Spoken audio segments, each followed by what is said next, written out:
Lazy D here. Today I'm working on my 2006 Ram Cummins G56 2500 pickup. I got this thing with about 178,000 miles. One of the things that the previous owner said is the clutch was replaced at 160,000 miles. I've done some upgrades and done some spirited driving up to 215,000 miles, and recently the clutch started slipping. So I ordered and I've received a South Bend dual disc clutch, and I have a coolant bypass kit I'm going to put in because it seems like it's going to be a lot easier to do with the transmission out, and I have some extra parts on hand. But I'm going to go through this. This isn't going to be a super technical video, but I'll hit some of the points that make it a little bit easier to do this. I know there's a lot of information on this already. These are the parts I got to do this job. I got the dual disc clutch. This is from South Bend. This is the half ceramic, half organic kit. This is rated for 650 horsepower and 1,300 foot-pounds of torque. You can get it all organic. It's rated for 550 and 1,100 if you get it that way. In this manual that comes with the South Bend clutch, there's a ton of good technical information and things to check while you're replacing it, like your input shaft and making sure you install things correctly, and then even like some guide on how you should be operating your truck maybe a little differently with this clutch compared to the factory dual mass flywheel. So check that out. I'm not going to go through all of it, but it's great reading material right here. I also got, this is a seal, and this is just in case I take the adapter plate off the back of the engine. This would seal the adapter plate to the back of the camshaft bore. This is a rear main seal. I'm gonna have the transmission out, and you don't get very many easy opportunities to change a rear main seal. So if mine's leaking at all, I'm gonna go ahead and replace both these seals. I also got this Fleece coolant bypass. This has been sitting on my shelf for well over a year, kind of waiting for an opportunity to install it. I'm gonna install this. These are, I think, a bit easier to install in the manual trucks than the automatic trucks because it doesn't have a transmission cooler on it. So yeah, I'm gonna have to drain out some of the coolant and get this installed, but great time to make this upgrade. Another part I got for this is the seal for the top of the shift tower. These are torn in a lot of cases, and it's nice to just be able to replace it while you're in there. There's the Dorman number. I would also add on this bearing retainer. I had to wait a few days with mine apart because mine's a little worn to get a new one. I would recommend getting one of these and get them for about 50 bucks. This is where your throw-out bearing rides. I'm gonna go ahead and get my truck up on this rack. I've done a ton of these clutches on the ground before I had this rack, and it's definitely doable. You just need like a transmission jack. I see some people use like a floor jack. It's kind of dangerous, but with help from a few buddies, you can definitely do it, you know, without the proper equipment. But this is gonna make it so I can pretty much do all this by myself. I know a lot of people probably skip this step, but the first thing I'm gonna do is I'm gonna disconnect the batteries. A lot of times I don't, but when you're doing this job, if you're gonna take the adapter plate off the back of the engine, the starter is down there attached to it, and you gotta unbolt it and rest it somewhere. And if you don't disconnect the battery, there's a hot wire down the starter, and I don't wanna accidentally short it. So I'm gonna disconnect the two negatives. So to start this disassembly, we're gonna take these liners out of the cup holders.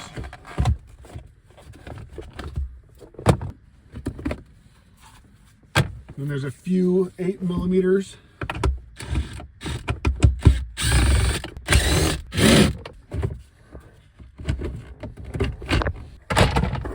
Once we're here, there's a couple more 8mm.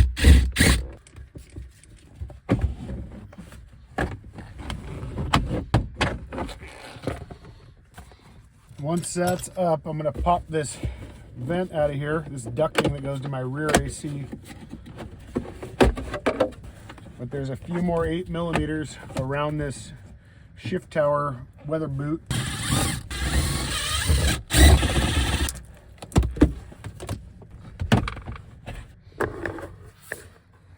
Before I unbolt the shift tower, I'm going to unbolt the shifter. There's two 13mm here. There's 4 inverted torques here. Size is E12. As you can see, my shift tower boot here is torn. I got a new one of these because I kind of suspected this would be the case.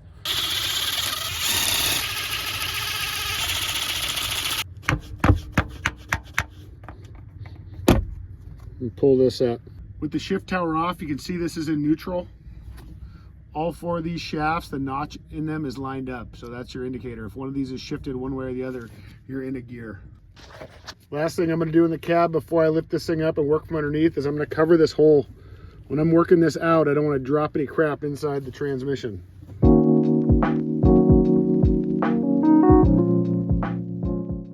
gonna go ahead and drain my coolant. I don't need to drain all of it, probably about, you know, half, so 3 or 4 gallons. The nice thing about these older trucks is they still have a coolant drain here on the bottom of the radiator. On the newer ones, you gotta pop a radiator hose off. Got a clean bucket here. I'm gonna catch this and reuse it. I'm gonna pop out this transfer case drain plug, 10 millimeter hex. You don't have to do this, but this is gonna make it cleaner, and it's a good time for me to change the fluid anyhow. Next is the rear drive shaft. Mine has a carrier bearing right up here, so I'm going to take that out. These are all 15 millimeter headed bolts.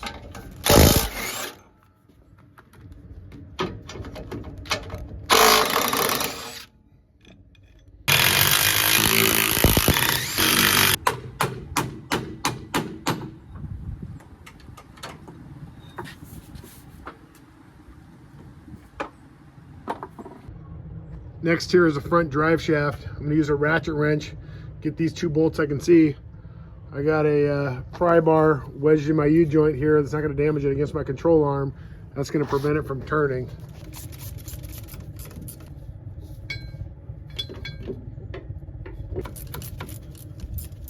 Now the front end of the front drive shaft.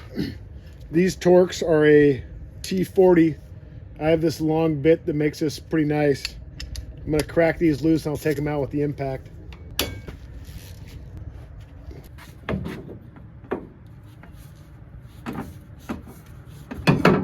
With the drive shafts out, I'm going to drain the transmission. There's a 14 millimeter Allen right here.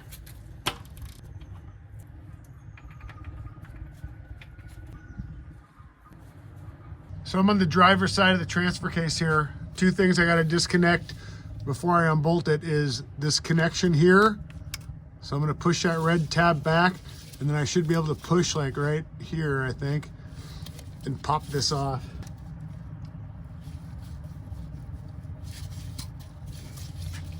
Like that.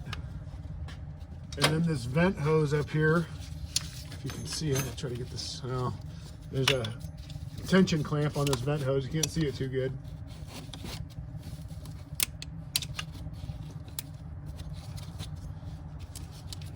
I'm just going to twist this hose a little bit to break it free. Push it off with a clip tool.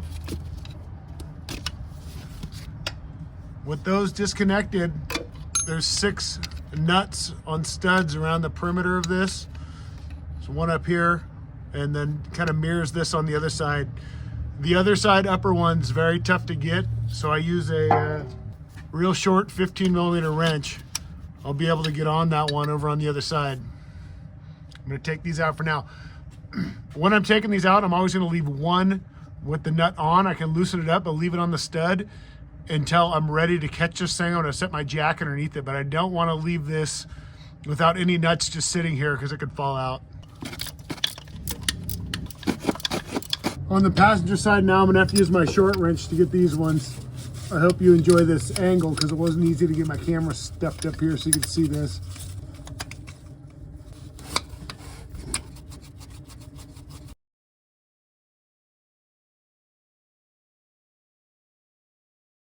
Transfer case is off. Here's the evidence this has been out before. The clip style zip tie that was there originally is broken, and they replaced it with another one, which is totally cool. It's just evidence that someone's worked in here before. So I'm going to disconnect these connectors. This I just push on the side, get all the wires and vents off, and the slave cylinder off next.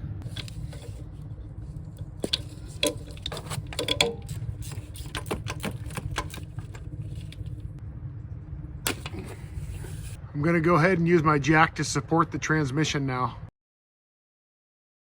I have the transmission secured to my transmission jack. Now I'm going to go ahead and remove, there's some 15 millimeter bolts for your transmission mount to the cross member, or nuts. So I'm going to take those out. Then I'm going to take these through bolts out. They're an 18 millimeter head on one side and a 21 millimeter on the other side.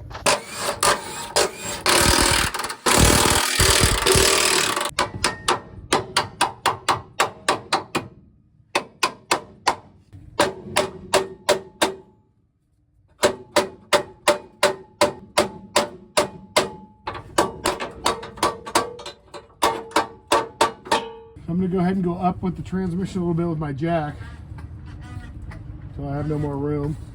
And now to get this cross member out, it's not gonna come straight down. So what I'm gonna need to do is pry this all the way one way and down, and it'll come out. The only thing holding the transmission to the engine right now is this transmission jack and the bell housing bolts. So I'm gonna go ahead and remove the bell housing bolts. There's 8 of them. We're gonna do 4 on the driver's side, then 4 on the passenger side.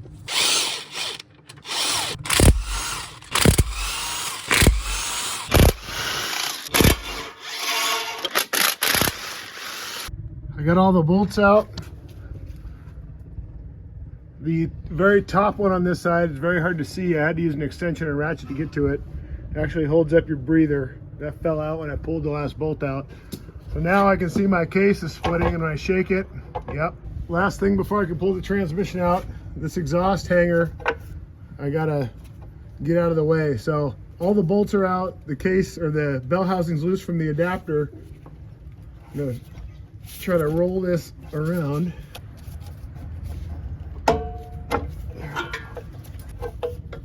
Now I should be able to just pull this back.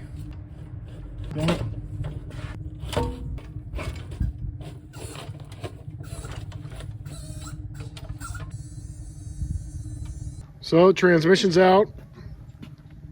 There's definitely some material in here. It definitely smells like burn clutch, but right here there's some like bedding material. I think this is from a rodent. Must be getting in through the top up here. But rodent droppings to match. So something made a nest in here. I don't know if that contributed to my clutch failure. This throwout bearing sounds like it's about ready for replacement.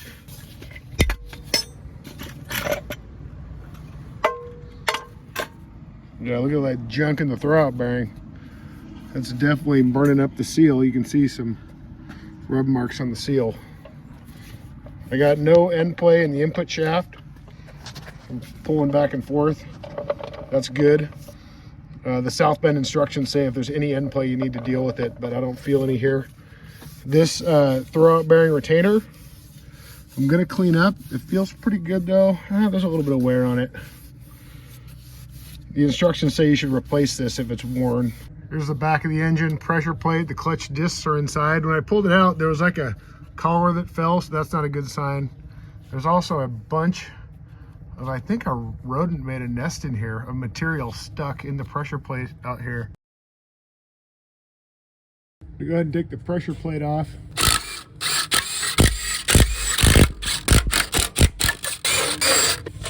So the pilot bearing is out. That came out with the clutch, so I think when I pulled the input shaft out, it pulled the pilot bearing out of the back of the flywheel, which is definitely not ideal. It should be stuck in there pretty good. I also see a date on here that's 2018, which is probably 2 years before I got this pickup. I can see some heat marks and some lines and stuff here. I'll get a close up there. Definitely not ideal here. You can see some kind of stress cracking, heat cracking on the friction surface here at the back of the flywheel. Here's the clutch disc.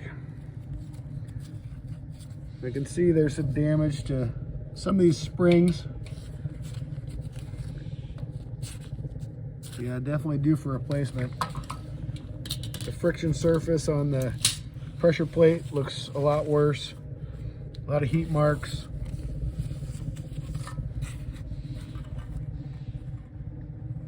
Definitely due for replacement. I just want to say here, I'm pretty sure this is an aftermarket single disc clutch. I don't see this being a dual mass flywheel. Some of these trucks came with dual mass flywheels. If that's the case, to get your clutch discs out, you're gonna have to come to the front of the bell housing here and take this cover off and then bar over the engine. There's a tool for that that Cummins makes, or you can get them aftermarket too. Turn over the engine, you're gonna have to take 8 bolts out of the back of this as well. Now I'm gonna take the flywheel bolts out. These are an 18mm on mine.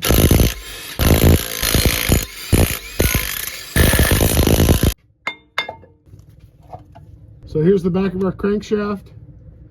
Looks like this seal is a little bit wet. I'm gonna proceed with replacing the seal, which means I'm going to take this adapter housing off and the starter out. This is from the front of the truck on the driver's side looking at the starter. There's 3 bolts. They're 12 point, 10 millimeter. 2 here, 1 up above. I'm going to use a ratchet extension and a 12 point socket to get these off.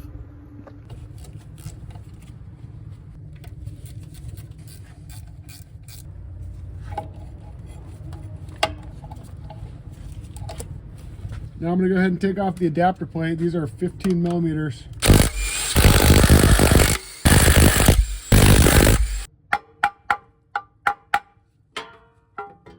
Clean the back of the engine off. Now seems like a good time before I do my rear main seal. I'm going to install my coolant bypass up here. So I'm going to have to knock this freeze plug out. I haven't done this before, so it might take me a minute. I'm figuring if some coolant drains on this, fine. I'll clean it up and do my rear main seal after.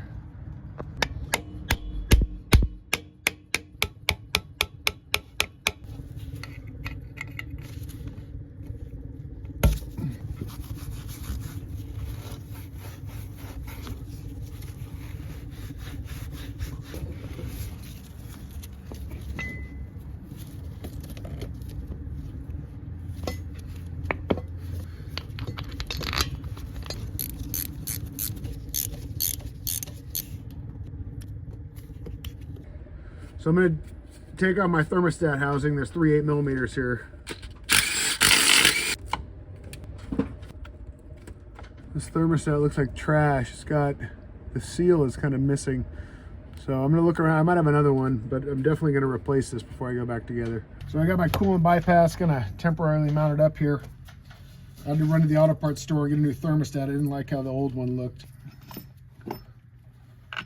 So this thermostat, which is an OE temperature thermostat, is going to go down in this hole, and then this block that came with the coolant bypass kit goes on top, and then our thermostat housing goes right back where it was. Now I'm going to torque this fitting.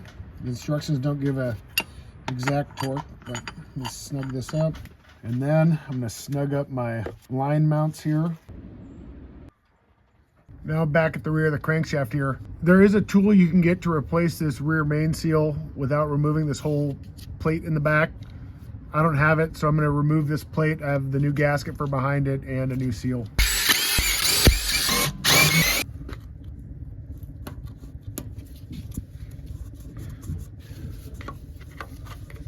I'm carefully moving this.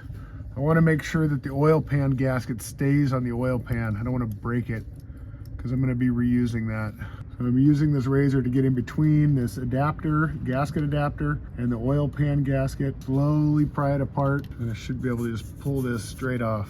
Now I'm going to take this gasket off. I have a new one. I'm going to cut off, there's a little corner of silicone right here. I'm going to cut that off as square as I can. The reason I'm doing that is I'm going to put new silicone there, and I don't want to leave any place that's oily. So I need to clean behind this. I'm going to clean this as best I can. As you can see, this gasket, you can lift it up off the oil pan. I'm going to try to clean any oil out from in between there. Oh, I got a little split here too. I'm going to be very careful with that. And I'm going to silicone under this and on top of it to make sure this reseals.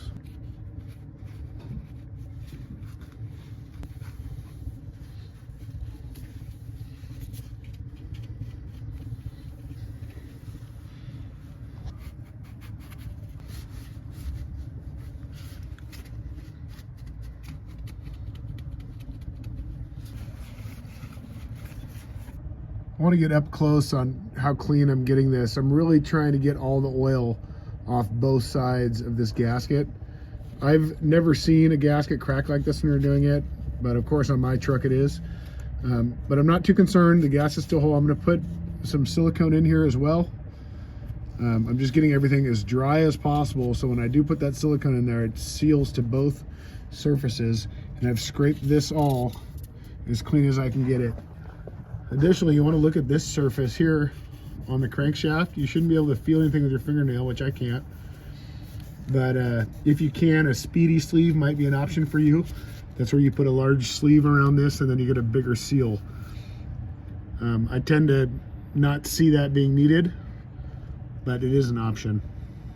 So I'm going to drive out the old rear main seal here. My new one here comes with this guide so you don't mess up the seal when you're installing it. This tool sets the depth of the seal. I'm going to drive the old seal down all the way just to see if I drive this in all the way where the seal is going to set.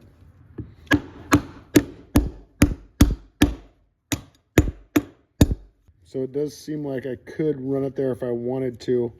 The only reason you'd run it that far down is if you had a groove in your crankshaft and you wanted to get it to a new area. I'm going to try to get my new seal closer to flush all the way around. This area here where the seal sits is pretty wide, so there's a lot of different areas you could set that lip seal. So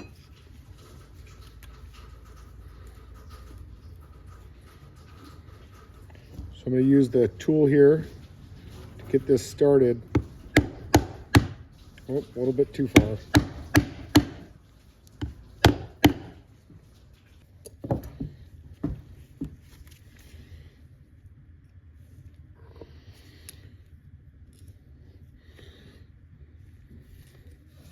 That's where I'm going to leave this seal. There's an even edge all the way around. Looks nice and square. I have my rear gasket set on the seal housing here, and I have the bolts in the holes. So I've already cut this side. I held it real tight with my thumb, cut it with a razor blade. I'm going to show you the other side here. So these are acting as alignment dowels right now. I'm going to hold this down with my thumb and then just use this razor blade. Might take a couple tries. Keep your finger out of the way.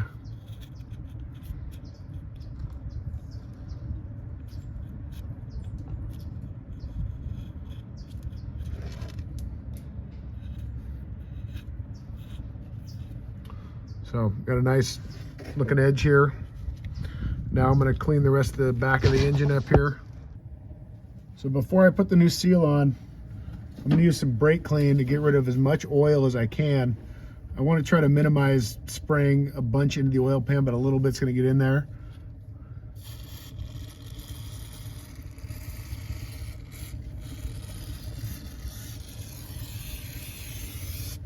Now I'm going to use compressed air to blow all that out.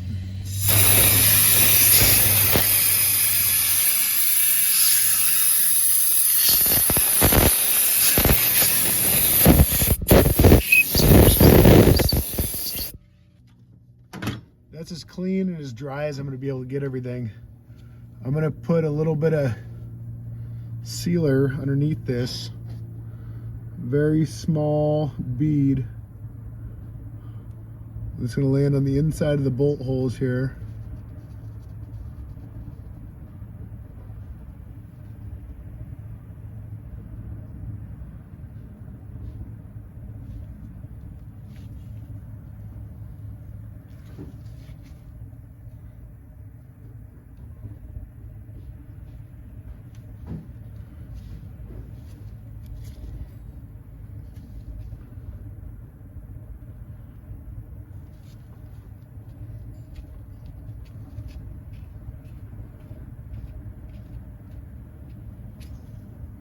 Do a little bit more underneath this crack here.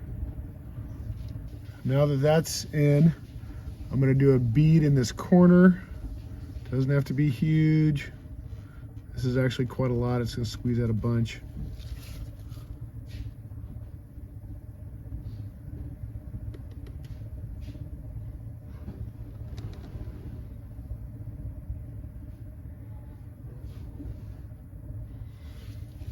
And then I'm going to put just a little bit up top, and the only reason I'm putting some up top is when I set this gasket in here, I want it to stay.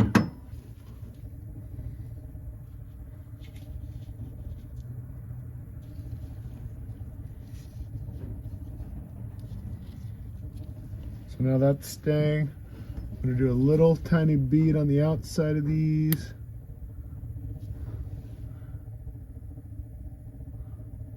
I'm also going to do a tiny bead on the bottom of my gasket housing here.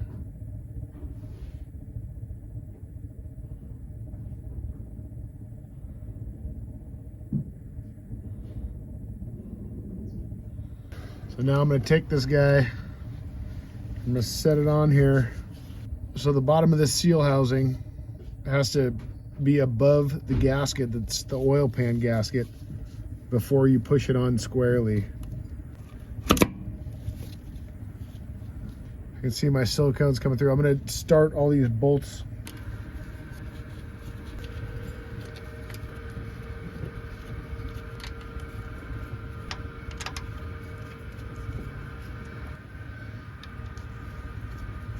So now to seal this, I'm going to tighten up the smaller ones that are going to hold this seal plate to the back of the engine.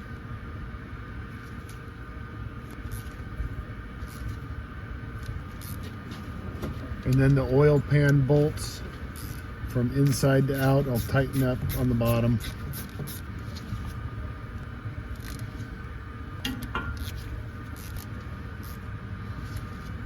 Now I'm going to wipe as much of this excess silicone away. This seal's in, good to go. Now I'm going to move on. I'm going to get my adapter plate back on and start putting my clutch back together. Before I put my adapter plate back on, this is the Cummins branded O-ring. I'm going to put the back of the camshaft seal here.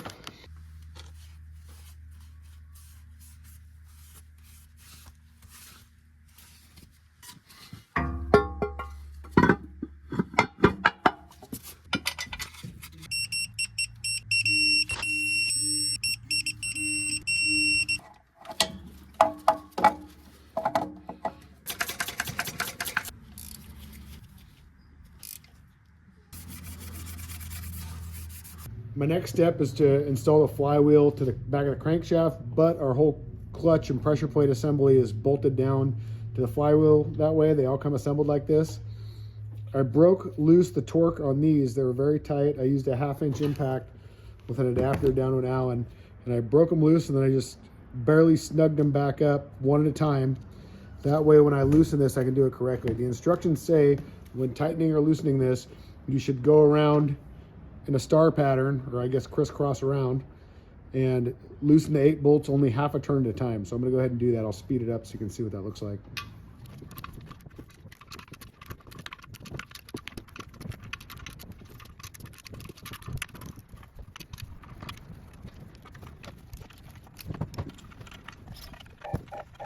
You'll notice there's a red paint mark here. This is to get everything lined back up when we assemble it.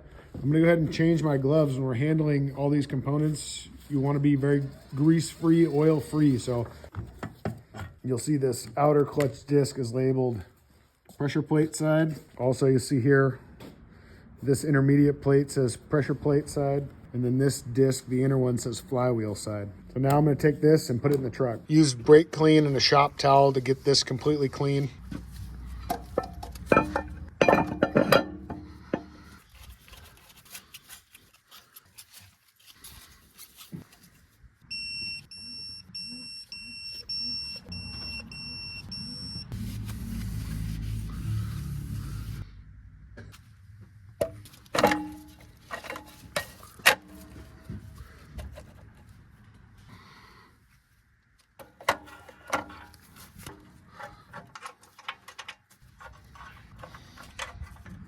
Now that I have my pressure plate over everything, I'm gonna push on this alignment piece. I'm not gonna just push it up, I'm gonna push it towards the center of the crankshaft and start snugging these down.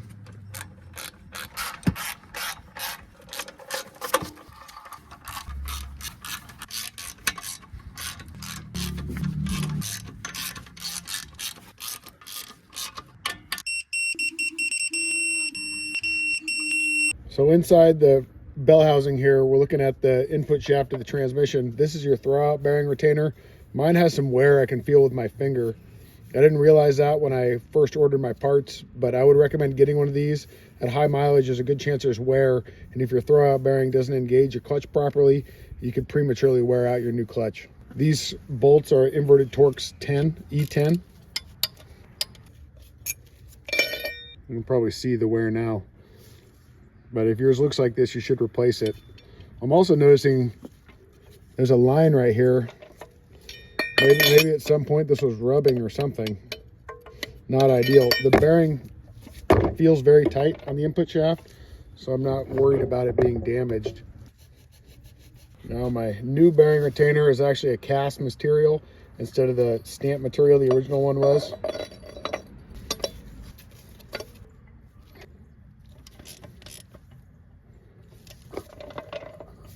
There's some instructions on the new throwout fork here. This says that if you have a dual disc, you need to remove the washer that's behind this pivot ball. That pivot ball's got to come out, washer's got to come out. 19 millimeter.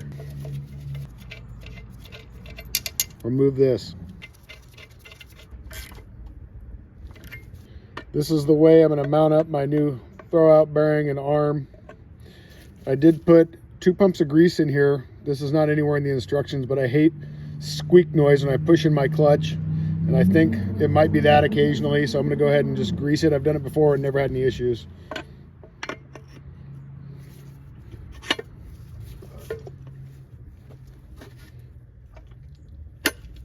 Looks like it's moving smoothly.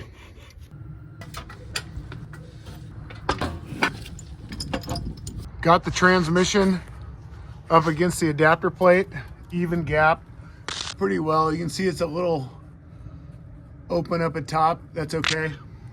I'm gonna go ahead and start putting these bolts in and tightening everything up. When I was pushing this in here, a lot of times I get it real close and then I loosened everything off the jack so I can have a bit more impact when I'm trying to shove the transmission around, and then I'm rotating and kind of pushing up and down and adjusting the jack. You should be able to push this in by hand. You shouldn't have to hammer, screw it down with the bolts, anything like that. You're doing something wrong.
Don't forget to top off your transfer case. I'll put the torque and the fluid spec here.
Part of this video I'm not going to be able to cover because I already upgraded it, is the upgraded hydraulics that South Bend dictates that you need to use if you're going to have a dual disc clutch. I just want to show you here, I've mounted a few of these, and the simplest way to mount them is here by the driver's side battery up in the firewall with just a couple self-tapping screws. The kits usually come with these, and I use like an extension and a wobble socket to get a good angle on there and attach it here. Up underneath here where your pedals are at, there's two 15mm nuts that secure the slave cylinder to the firewall, and then there's this white pin up here that you're gonna have to push out. So usually you can push on this or push over here, it comes out towards the driver's side. It's a good idea to get one of these pins also to put in. A lot of times you see wear on these where they ride. If this video is helpful to you, please like, comment, or subscribe. I think this clutch is going to last me a long time. It's important to consider what your intentions are when putting a clutch in. You don't want one too heavy if you don't need it, and you don't want one too light if it's not going to hold the power you think you're making. This is nothing crazy. Hopefully this is a solid upgrade that's going to last me a long time. Thanks.